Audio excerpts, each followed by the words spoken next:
also the mainstream media. I am personally victimized by these two popular newspapers, broadsheets. Number 36 po ako. Paano po mangyayari na ako po ay magiging number 36, hindi naman po kasalo rito? Ito po yung klase ng mga manipulative surveys na pinaniniwalaan po ng mga tao. Sana po hindi na lang nila ako sinama sapagkat wala naman ako rito. Sino po ba si Adonis Jerome? Judging from the title of the resolution before us, is it correct to assume that this hearing is only limited to social media platforms? No, of course not. Because the way I see it, it only addresses the problems, alleged problems encountered against bloggers. No, Chairman, Congressman Marcoleta. That's the reason why we have invited as well the government agencies and also the academe and other media outlets who have parameters on. But we have not invited members of the mainstream media, Mr. Chair. We did. And that's the reason why we're asking for the excuse letter as well, because a while ago, the COMSEC have acknowledged the persons of the resource persons who have been invited. Did we invite, Mr. Chair, Philippine Inquirer and Philippine Star? COMSEC, can you please reply to the query of the good gentleman from Sagi Party List? Thank you, Mr. Chair. Philippine Daily Inquirer was not invited, Mr. Chair. How about other social media? How about some other major media outlets? Philippine Star, Mr. Chair. Mr. Chair, KBP was invited, kapisanan ng mga broadcasters sa And the Pilipinas. presence of the KBP is here? Yes, sir. Okay. Did that satisfy the query of Congressman Marcoleta? Because I think, Mr. Chair, even the not only the social media are supposed to be invited, but also the mainstream media. I am personally victimized by these two popular newspapers, broadsheets. May I cite a particular example just to dramatize, Mr. Chair? Yeah, Mr. Chair. Kaya importante lang sana. Gusto ko rin silang marinig ko nandito. What's the point of order? So what's the point of order? We are still in checking all the invitations that was sent to all the invitees. At the same time, Mr. Chairman, some of those invitees are not present. And with regards to the query being made by Congressman Marcoleta, I do believe that he has a basis for that.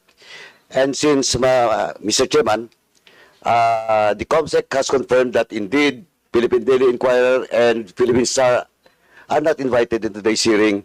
Since Congressman Marcoleta is not a member of this committee, may I respectfully move, Mr. Chairman, that in the next hearing, we will invite Philippine Daily Inquirer and Philippine Star to expedite discussion, Mr. Chairman. So move, Mr. Chairman. May I know, Mr. Chair, why... By Congressman Paduano, and we have to tackle first the motion. Huh? We have to tackle the motion. I second the motion. And there's that was duly seconded. Any objection?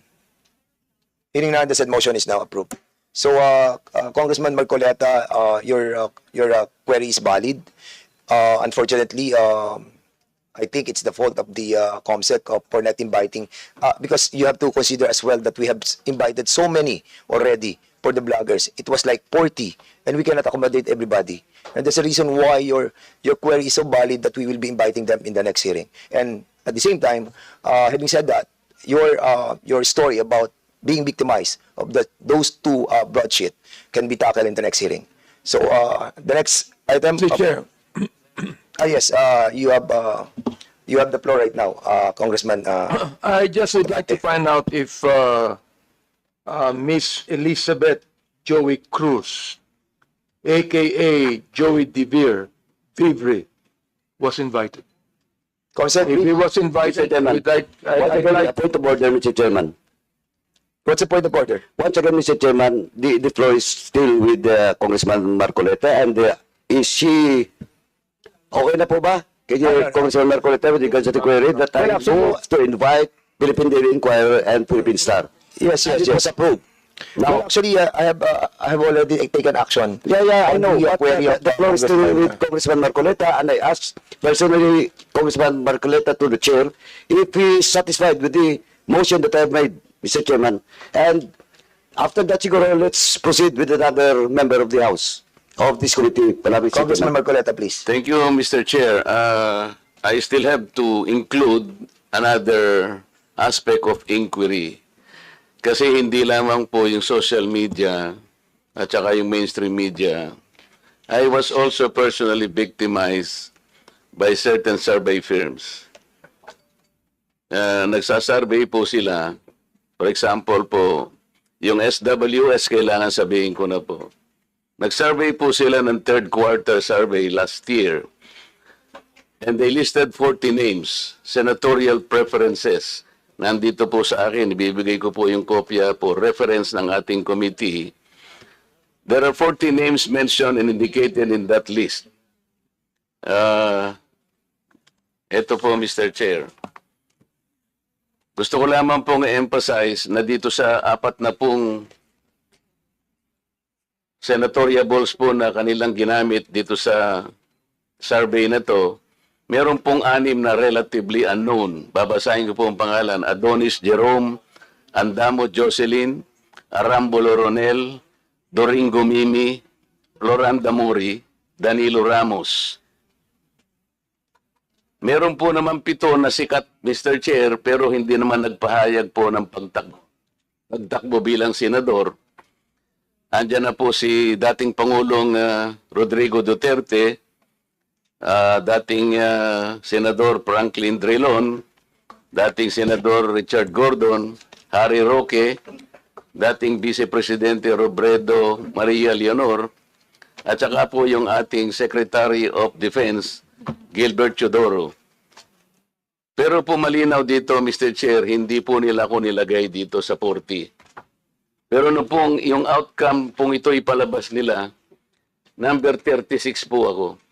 Paano po mangyayari na ako po ay magiging number 36, hindi naman po kasalo rito? Ito po yung klase ng mga manipulative surveys na pinaniniwalaan po ng mga tao. Sana po hindi na lang nila ako sinama sapagkat wala naman ako rito.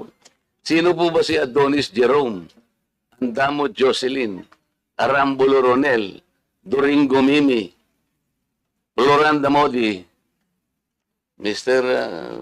Kong Barbers, may kilala ka ba rito? Bakit naman po, hindi ko naman po pinagpipilitan na isama nila ako rito. Ang problema, hindi po ako kasama, Mr. Chair, pero nilagay po nila ako doon sa resulta, number 36 ako. Hindi naman po tatama. Ito po yung gusto nating i-address lahat.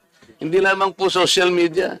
We understand that your predicament, Thank you, Mr. Chair. Congressman Marcoleta. And Bibigay ko po yung and the kopya para sa yeah, and the referensya po. representation also doesn't believe that. Because on my own assumption, nasa top 5 ka. So, Mr. Chairman, Chairman, just Mr. Chair. kidding aside. No. Mr. Chair. Kidding aside. We have to tackle that issue as well, that being espoused by Congressman Marcoleta. So we will be inviting over in the next hearing, what survey firm is that? SWS and the Pars Asia. Ilan ba yan?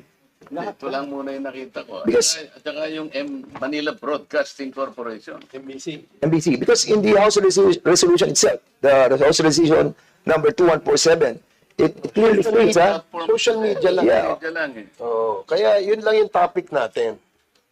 But we cannot, but it was, We are it not was delivered. No. Congressman Barbers, you have delivered in your privilege speech a wide, comprehensive approach on this matter. That And I is think correct, Mr. inviting Chair. over the survey firm is also correct.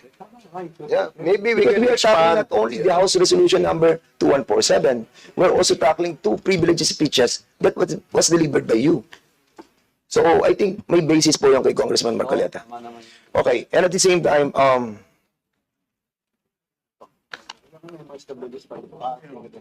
so there's a, Mr. Chair. noted po yung kay Congressman Marcoleta.